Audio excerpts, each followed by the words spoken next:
வணக்கம். இன்றைய அரசியல்ல என்ன ஒரு முக்கிய செய்தின்னு பார்த்துக்குவோம். இந்த செய்தி முக்கியமான செய்தியா, இல்ல அப்படிங்கிறது நீங்க கமெண்ட்ல பதிவு பண்ணி உங்கள் கருத்துக்கள தெரிவிக்கலாம்.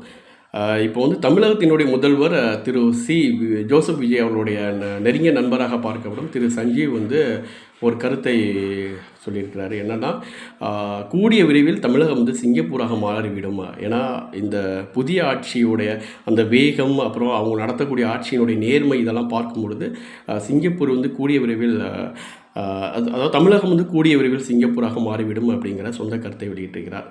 சொந்த கருத்தை யார் வேணாலும் நான் சொல்லலாம்.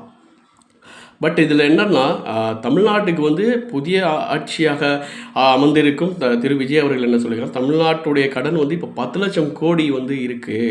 முந்தைய ஆட்சியாளர்கள் மிகவும் கடுமையான அளவுக்கு அதிகமான கடன் சுமை தமிழகத்திற்கு வைத்துவிட்டு சென்றிருக்கிறார். இதெல்லாம் நம்ம செட்டில் பண்ணோம் அப்படிங்கிற ஒரு நிலைக்கு தள்ளப்பட்டிருக்கிறார். அது மட்டும் இல்லை, இந்த முந்தைய ஆட்சி எப்படிலாம் இருந்தது அப்படிங்கிற மக்கள் தெரியணுங்கிறக்காக வெள்ளை அறிக்கை ரெடி பண்ணி கூடிய சீக்கிரம் கொடுப்பதாகவும் சொல்லியிருக்கிறார். இது ஒரு பக்கம்.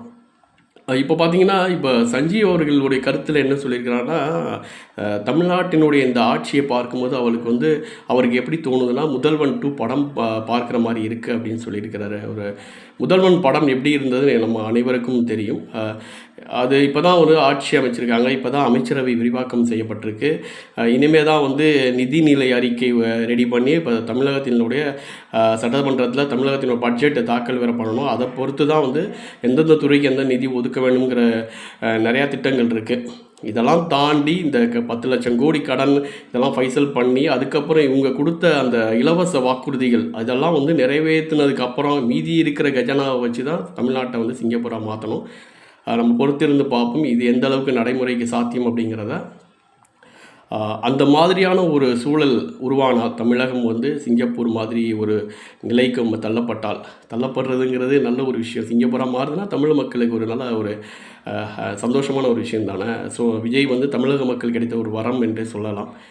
ஆனால் இது சொல்வதற்கு நல்லா தான் இருக்குது. பட் நடைமுறைக்கு எவ்வளோ சாத்தியம் என்பதை நம்ம பொறுத்திருந்து பார்க்க வேண்டும். ஏற்கனவே பார்த்திங்கன்னா, உள்ளுக்குள்ளே சில கட்சி அதாவது ஆதரவு கொடுத்த கட்சிகளுடைய அந்த குடைச்சல்லாம் இனிமேல் ஆரம்பிக்கும். அதெல்லாம் இருக்குது. அதெல்லாம் தாண்டி தான் இதெல்லாம் நடைமுறைப்படுத்த வேண்டும். சரி, உங்களுக்கு இந்த செய்தி பிடித்திருந்தால் கமெண்டில் பதிவு செய்யுங்கள். இது முக்கியமான செய்தியாக இருந்தாலும் உங்கள் கருத்தை பதிவு செய்யுங்கள். அதேபோல் இந்த சேனலை சப்ஸ்கிரைப் செய்து உங்களுடைய ஆதரவையும் இந்த சேனலுடைய அந்த வீடியோவையும் உங்கள் நண்பர்களுக்கு பகிரவும். நன்றி, வணக்கம்.